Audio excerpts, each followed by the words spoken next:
Well, this is madness.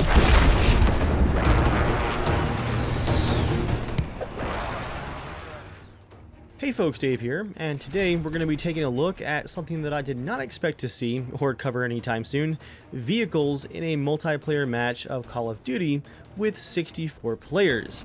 I'm going to be checking out the vehicles here, specifically in the Ground War game mode in the Call of Duty Modern Warfare beta.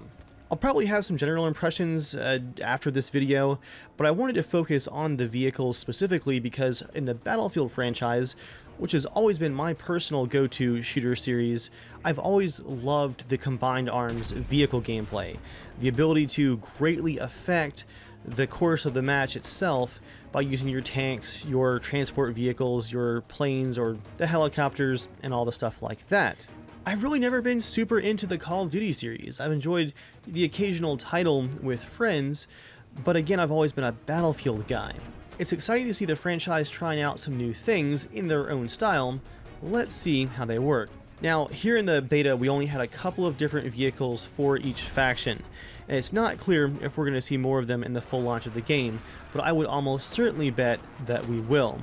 After all, this is just a slice of the content that they're working on, put out there for us to try and break. In Ground War, each faction has a couple of transport ATVs as well as transport helicopters, and then you have a couple of IFVs and APCs, infantry fighting vehicles and armored personnel carriers.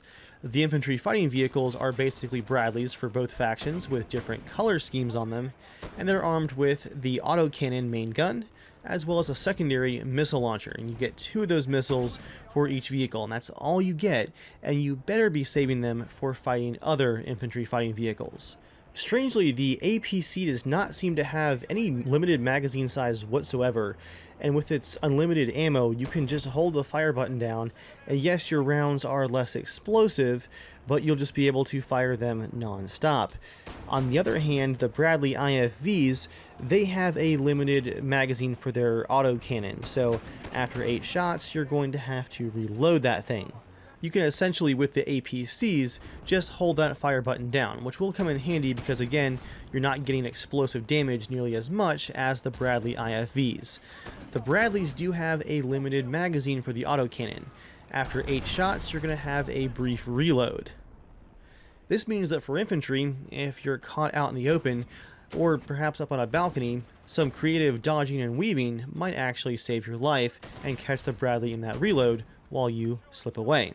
Before I talk more about how these vehicles are integrated here in the Ground War mode, I want to mention a couple of things that you might notice in this background footage, which is recorded here on PC at 1440p and 60 FPS.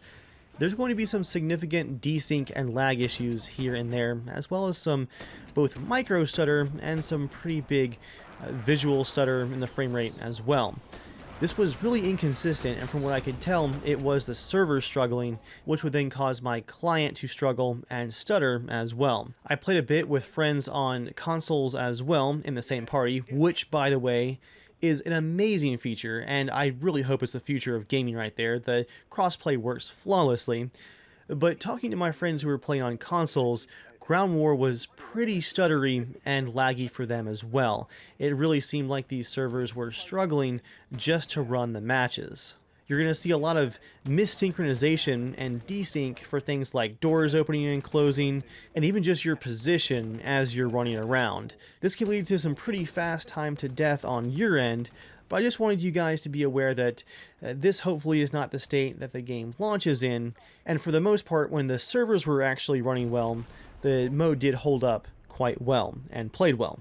Just some stuff to be aware of. So back to the vehicle mechanics themselves. You are limited when you're driving these infantry fighting vehicles and APCs to a third-person perspective. This can be really tricky on the provided map that we had here in the beta because there's a lot of alleyways where your camera can get jammed up on things. I would really love to see a first-person camera even without any kind of zoom. Additionally, there seems to be some issues with the crosshair where, depending on the vehicle, I was shooting very consistently just above or just below the crosshair vertically. I'm sure that the devs don't want you to sit on the edge of the map with a first-person zoom system just firing these cannons down on the infantry, but that's happening anyway just with the third-person camera. So I think giving us a first-person camera for the vehicles with no zoom, just to get your camera closer to the ground, would really help the vehicles maneuver, at least in the tight spaces that we're seeing on the current map. The handling for the vehicles is a bit odd though. It's kind of a multifaceted issue, I think. One of the issues is that coming from the Battlefield franchise, I'm used to being able to just smash through all kinds of small obstacles, whereas the vehicles here in Ground War get stuck on everything from a 55-gallon drum to a small concrete barrier. All you do is knock some chips off and then get stuck if you hit it. It really does give me a greater appreciation of the overall destruction that we've seen in the Battlefield franchise, which I guess we definitely take for granted now. Even without destruction though, other games like Insurgency Sandstorm I think have vehicles that handle a little bit better than this. It really felt like it was way too easy to get these vehicles stuck, but when you're out in the open road, the handling feels just fine. So the overall controls are okay, we just gotta work on how often it gets hung up on things. I'm sure it can be improved though, because the ATVs handle just fine and are quite a bit of fun to drive, if a bit pointless on a map this size. So how do the vehicles integrate into the chaos of the ground war mode and the overall Call of Duty gunplay?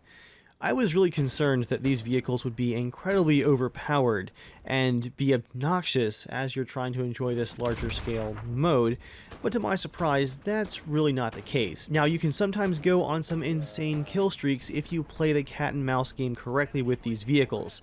I think maybe the third time that I hopped into one, I went on a 40-some kill streak that lasted most of the match, but that's not going to happen to you most of the time. They are definitely paper tigers. If infantry actually are paying attention and are spawning with rocket launchers and notice you going on your kill streak, they are going to hunt you down. For the most part, I really didn't see a balance issue with these vehicles.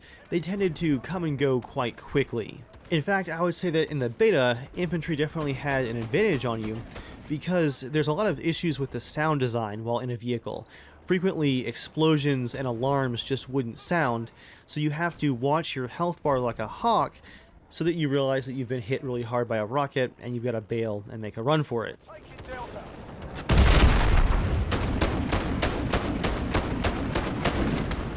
The game really does need some better audio feedback for vehicle drivers, for lock tones as well as getting hit and your vehicle taking damage where you've got to bail.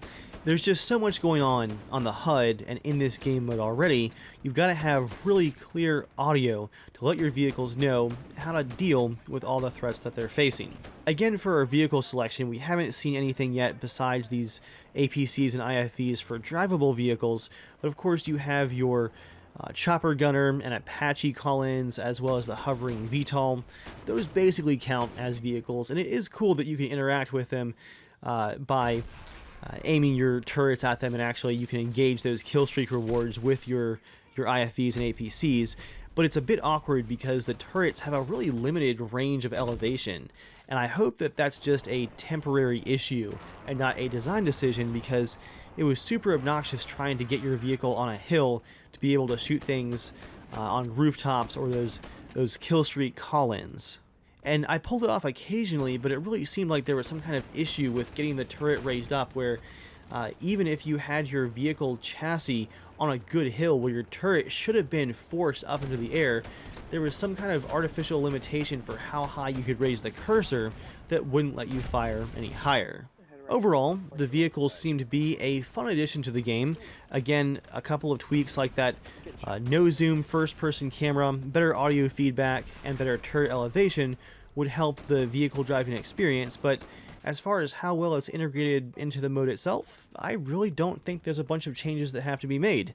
The overall drop rate for new reinforcements and vehicles to drive seemed like it was just fine, and the vehicles fit in well with the game mode.